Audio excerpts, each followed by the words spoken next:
একদিন খরগোশ খুব চালাক, বুঝতে পেরেছো?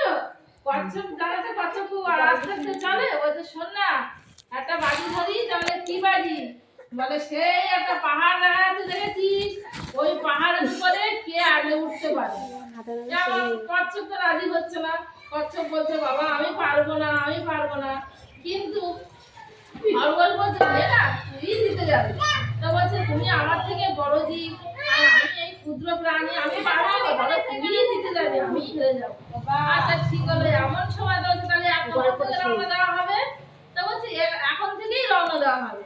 এবার ডাক থেকে নিয়েছে, কচ্ছপের কি বুদ্ধি, এরকম করে ঘড়ি দিয়ে ডাক দিয়েছে, তুই ডাকের ওখানে দাঁড়া, আমি এখানে দাঁড়াই। এবার দুজন দুই মাথায় দাঁড়িয়ে, তাহলে একটা ডাক, এখানে কচ্ছপ আর ওখানে খরগোশ দুজনে দাঁড়িয়েছে। এবার দুজনে একসঙ্গে রান দিয়েছে। বড় একটা পাহাড়, সেই পাহাড়ে গিয়ে যে উঠে দাঁড়াতে পারবে সেই ফার্স্ট হবে। দুজনে জিতে নিয়েছে। এমন সময় দুজনেই ছুটতে ছুটতে যাচ্ছে।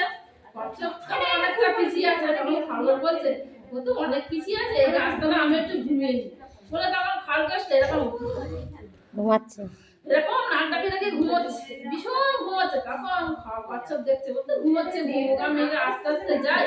কচ্ছপ আর থেমে থাকেনি। কচ্ছপ আস্তে আস্তে হাঁটতে হাঁটতে সেই পাহাড়ের মাথায় বসে বসে আছে।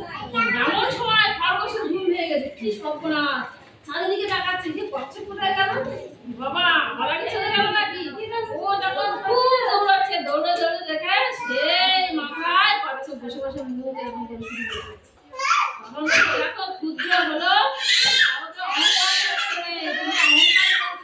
যে ও এখন ও তো আসতে চলে, আমি চলে যাব, আমি একটু ঘুমিয়ে নিই।